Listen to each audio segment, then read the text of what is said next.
just the basketball, the riding with the horses, your inner thigh muscles must have been, and they still look like they are. What do you do as far as working out? I mean, you've got to be working out daily to look this good. Thank you. Yeah. I do. I get up every morning, hardly ever miss. I do my sit-ups, my stretches first, and then my sit-ups and my push-ups. How and many my squats. sit-ups and push-ups are you up to? I do 10 like this, 10 like this, 10 like this, and then flat armed with my plank and belly raise. Do you do yoga? I used to do yoga. I like Pilates better, but I did that in LA. Got started in that, and then I do my squats and my sit-ups. So everything at the house, and then about an hour? Oh, How no, long no. does it take to look that good? Oh, well, thank you very much. I do this every day, about 10, 15 minutes. Wow. There's hope for us. Do you ride at all still? No. None. No, Narvel and I used to have a lot of racehorses and brood mares and colts and little fillies. And then when we went to New York to do Annie Get Your Gun, we sold everything, sold our plane, and stayed up there. And then we went out to California for the television show. So we hadn't got back into it yet, but we sure would love to. Thank you very much. Thank you. You do. Thanks. Thanks. I hope this isn't too personal of a question, but I have to know. Have you ever changed a diaper of Hillary Scott's? No, I got to meet Hillary after that. All right. Yeah. I thought maybe, you know. AD, after diapers. Yes.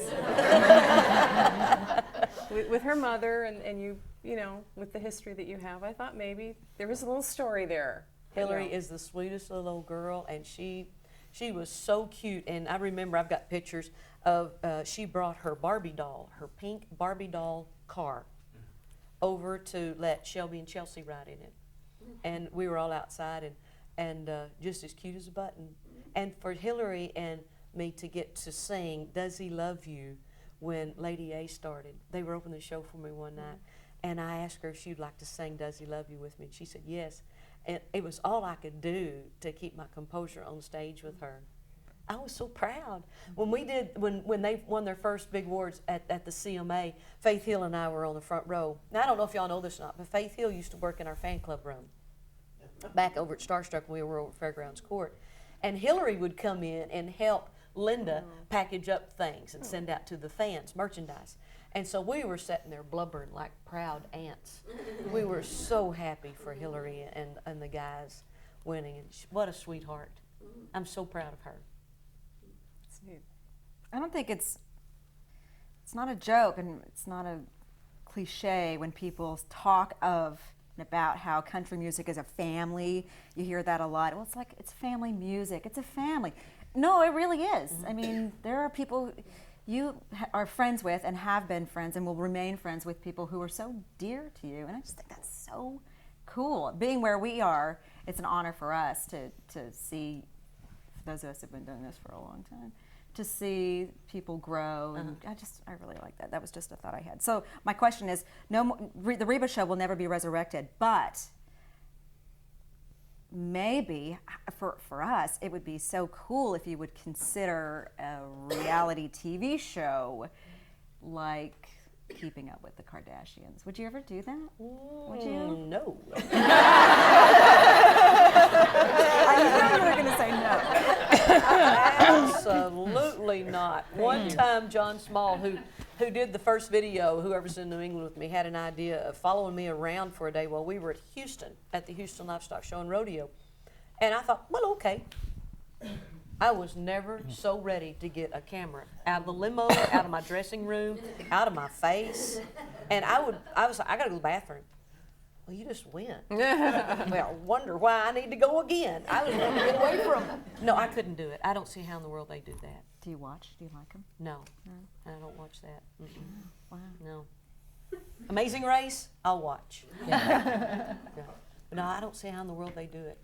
I mean, what's the boundaries? I'd like to see the rule book on that. Yeah, I don't think there are anymore. Ooh.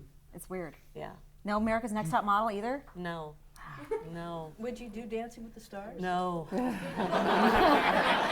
No, I had done that television show as a singer, and then I know Lance Bass, and he told me some stories. Oh my gosh, it's hard and all the work, and I went to sing on it as a guest star, And then Narvel and I went to China. We went to Hong Kong, and then we toured about 20 dates.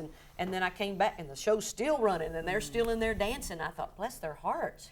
That's a lot of work, and I'm not that hard of a worker. My attention span's like a 2-year-old. I'd be ready to go do something else real quick.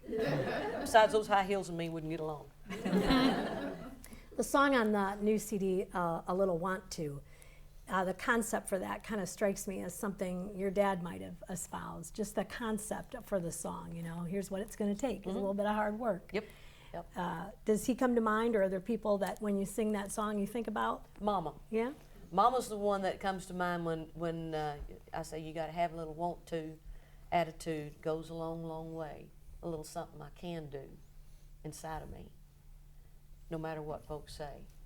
You know, and it still is true today. You try to get me to do something, and I'll say, I don't really want to do it.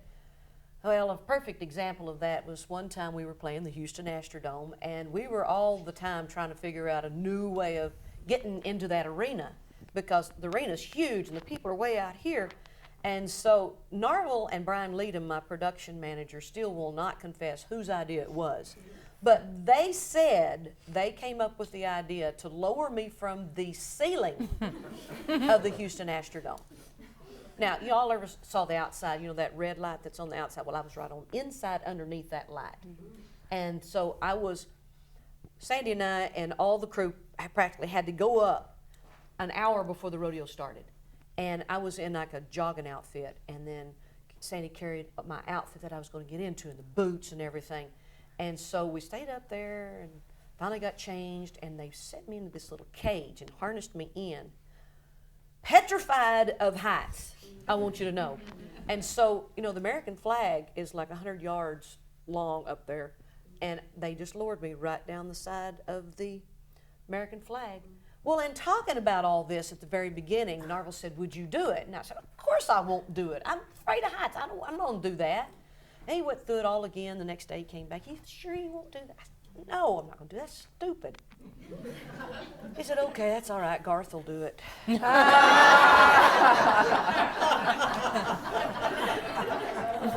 did it.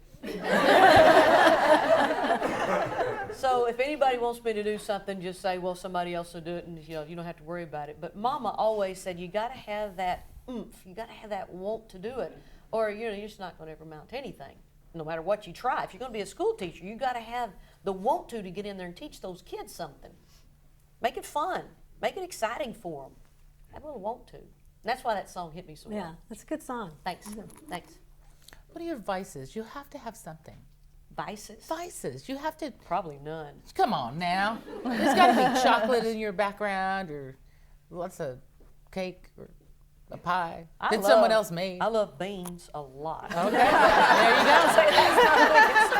I don't know if that's a vice. Is that a vice? I love beans. Well, if you have it a lot. That's one of those times Daddy had me go up to the house and cook lunch when we were working cattle.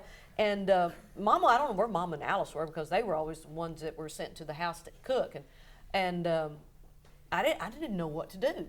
And I had seen Mama open the cans and put it in the saucepans, and I knew where the cans were, so I got the cans out and I opened them up. And Daddy and everybody came to the house, and I had the plates on the table, and Daddy looked at it, and there was green beans, pinto beans, pork and beans, lima beans, and he said, Reba, good Lord, this is a cow camp, and all you got on the table is beans. I said, I don't know how to cook anything.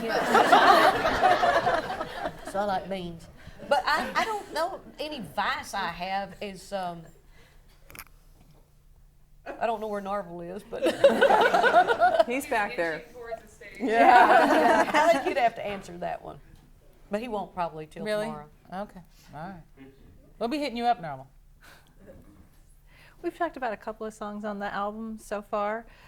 Is there any song that we haven't talked about that is special to you that you want to tell a story about? Or? Somebody's Chelsea is a song that I got the idea for one night when I was watching movies at our house in L.A. And everybody had said, watch the movie P.S. I Love You. I hadn't seen it yet, and I like Hilary Swank. I think she's a great actress.